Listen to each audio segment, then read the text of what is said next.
En sommaire ce soir, la crise de carburant plonge la ville d'Ansongo dans le noir depuis plusieurs heures. C'est toute l'économie de cette ville qui est affectée.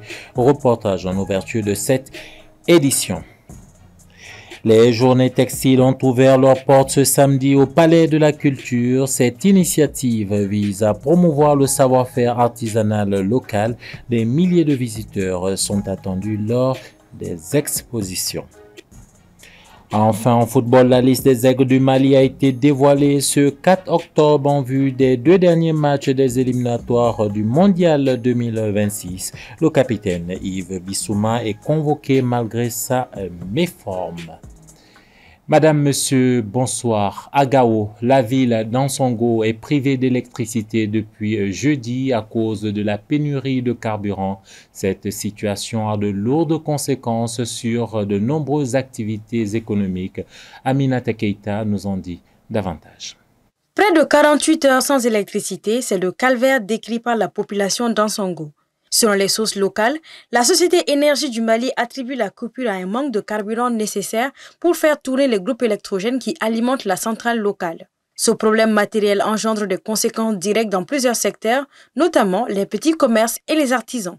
Sans électricité, les réfrigérateurs tombent en panne, les outils électriques ne fonctionnent plus et les pertes financières montent rapidement. Et le jeudi soir jusqu'à ce jour, nous n'avons pas reçu de courant. Le directeur local de l'EDEM est sorti pour dire que c'est le carburant qui n'est pas venu jusqu'à présent. Ils sont à l'attente. Le réservoir aussi est terminé. Ansongo, Gao, ça fait 100 km. On ne peut pas rester quand même 3-4 jours à cause de 100 km sans ne pas avoir carburant. Et aujourd'hui, cela a engendré beaucoup de conséquences, surtout les femmes qui font la transformation agroalimentaire qui ne vit que du courant. Les soudeurs, pratiquement la ville ne vit que du courant. Nous sommes au XXIe siècle. En attendant le rétablissement, la ville d'Ansongo vit dans l'obscurité.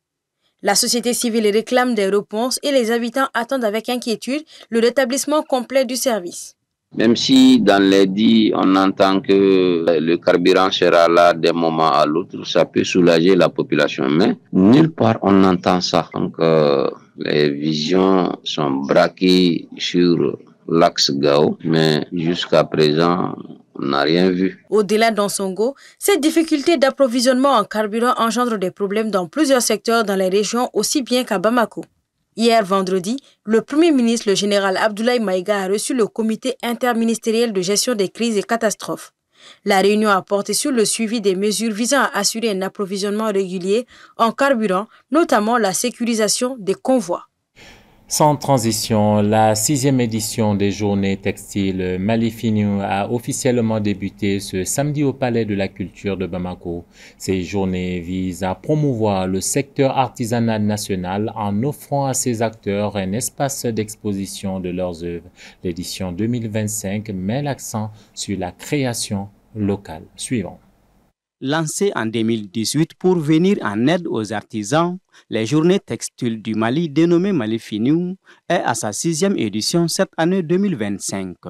Prévu du 4 au 9 novembre prochain, ce rendez-vous culturel et artisanal a pour but de valoriser la création locale. Ce soutien aux artisans est parti de 3 faits à partir du déclenchement de la crise que le pays connaît. 1. Notre artisanat dépendait essentiellement de la clientèle extérieure. 2. L'absence de touristes occasionnait l'arrêt des activités artisanales, surtout dans les zones fortement touchées par la crise. 3. Le chômage des artisans risquait de pousser certains dans les mains de groupes extrémistes. Alors, nous avons décidé d'encourager une clientèle nationale des produits artisanaux et créer du coup un marché local sur le textile malien. Le faisant, nous étions conscients de contribuer à l'émergence de l'activité artisanale au Mali et éviter que des artisans se retrouvent dans l'extrémisme violent. La journée textile du Mali, Mali-Finiu, est une promotion pour le secteur de l'artisanat. Une grande promotion pour le secteur de l'artisanat. En faisant cette édition, ils font travailler combien de métiers? Plus d'une dizaine de métiers. Nous, on n'a pas le pouvoir pour faire notre promotion. C'est grâce à des éditions comme cette édition que nous pouvons nous promouvoir. Au-delà de l'aspect culturel, le textile est un levier économique majeur. Sa promotion contribue à la création d'emplois durables, à l'autonomisation des femmes et des jeunes, mais aussi au rayonnement international du Mali. Le Mali est un grand pays du coton. Et transformer davantage cette ressource localement est un défi que nous devons relever ensemble. Consommer malien, c'est soutenir nos artisans, créer des emplois pour nos jeunes et donner à notre économie une nouvelle force. Sachez que quand nous portons le textile malien, nous ne portons pas seulement un tissu. Nous portons notre histoire, notre identité et notre fierté nationale. Placée sous le thème « Arkila, un patrimoine, une identité », cette activité implique plus d'une cinquantaine d'acteurs, d'organisations et de structures œuvrant dans les domaines de l'artisanat et de la culture. Pour cette 6e édition, elle sera aux couleurs des peuls comme invitée. Le reportage était signé de Soumaïla Fane. Au siège de Malibet, les projecteurs étaient braqués sur l'équipe nationale de bras de fer de retour de la Coupe du Monde. Cette rencontre a permis de revenir sur le parcours de ces athlètes, mais aussi d'évoquer les perspectives pour cette discipline en pleine progression dans le pays. Reportage d'Assetou Boiré et Moussa Traoré. C'est une première qui restera marquante pour le sport malien. Les représentants du Mali ont pris part à la Coupe du Monde de bras de fer, une compétition qui réunit chaque année les meilleurs spécialistes de la discipline. Face à des adversaires aguerris, les athlètes maliens ont tenu leur rang et engagé une expérience jugée déterminante pour la suite. Bon, moi, mon impression, ça n'a pas été une surprise, mais ça, c'est l'exploit et le résultat de nos deux athlètes, à savoir Mahamadou Sanoko, dit Alaka Mamadou, et Mohamed Koulibaly, dit Lilibougou. Ces deux jeunes ont montré au monde entier que le bras de fer au Mali a sa place dans le classement mondial. La 4e place en bras droit, ça c'est un résultat que moi je suis très fier, parce que les Maliens sont en train de minimiser cette rencontre-là. Ça c'est une rencontre, ça dit que pour les grands. Une ambition partagée par les partenaires du mouvement sportif, le chef des opérations de Malibet estime que ces résultats constituent une base solide sur laquelle bâtir.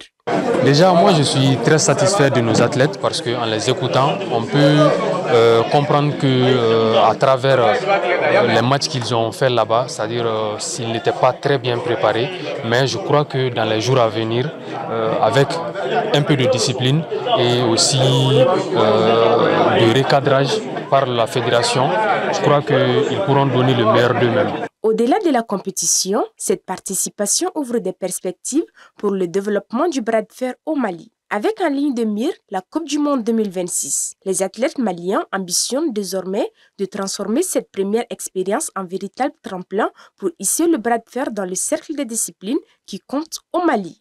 Football à présent, à quelques jours des 2 derniers matchs de qualification pour le Mondial 2026. La liste des EC du Mali a été rendue publique ce samedi. Cette liste du sélectionneur Tom Saintfiet nous réserve-t-elle des surprises? Tentative de réponse dans cet élément signé Moussa Traoré.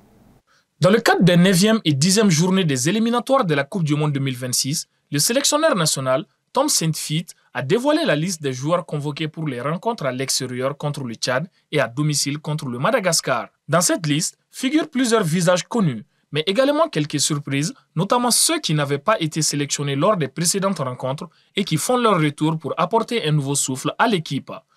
Au milieu de terrain, on a 7 joueurs. On a Alioudien de Al-Ahly, Mohamed Kamara du Al-Sadd, Yves Bissouma du Tottenham, Amadou Haïdara du Red Bull Leipzig, Lassana Koulibaly du Lecce, Kamori Doumbia du Stade Brest et Mamadou Sangaré du Lens.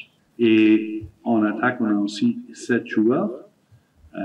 Néné Dorgeles du Fenerbahçe, Gausso Iara du Feyenoord, Yassine Sinayoko du Auxerre, El Bilal Touré du Besiktas, Mamadou Doumbia du Watford, Moussa Silla du Schalke et Moustapha Sangare du Levski Sofia. Du côté des supporters, le vice-président des fans a réagi à cette liste, appréciant le retour de certains joueurs et la composition globale qui semble donner une nouvelle dynamique à l'équipe.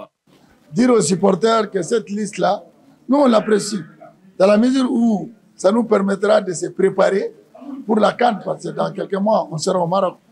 Donc, et en plus, c'est une liste quand même très, très constructive quand tu regardes la composition. Parce qu'on avait des joueurs qui ne venaient pas en sélection depuis un certain temps.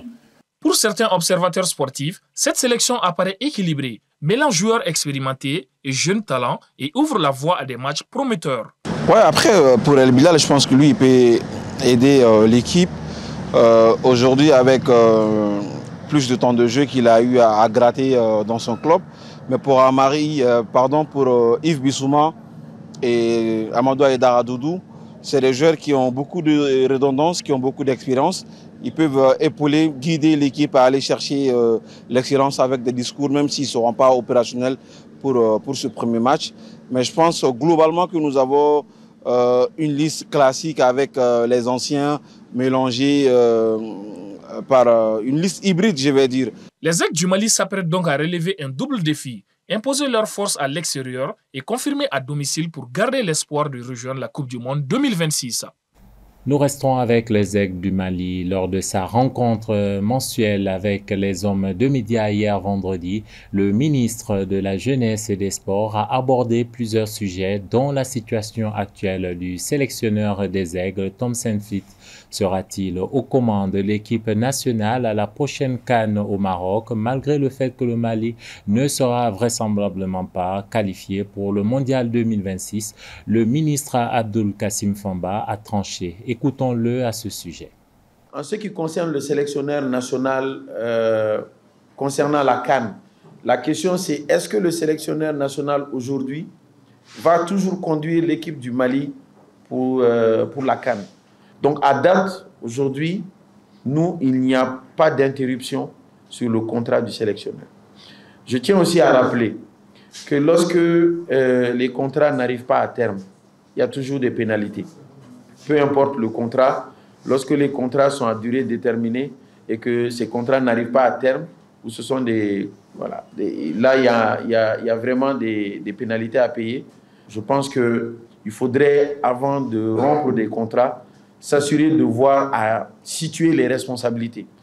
Est-ce que les responsabilités sont entières à une personne, à tout un groupe, à tout le système? Donc tout ça, ce sont des choses à revoir que nous avons, en tout cas pour les premiers constats vus dans les différents rapports. Propos recueillis par Fatmata Wassiyou et Assetou Boiré.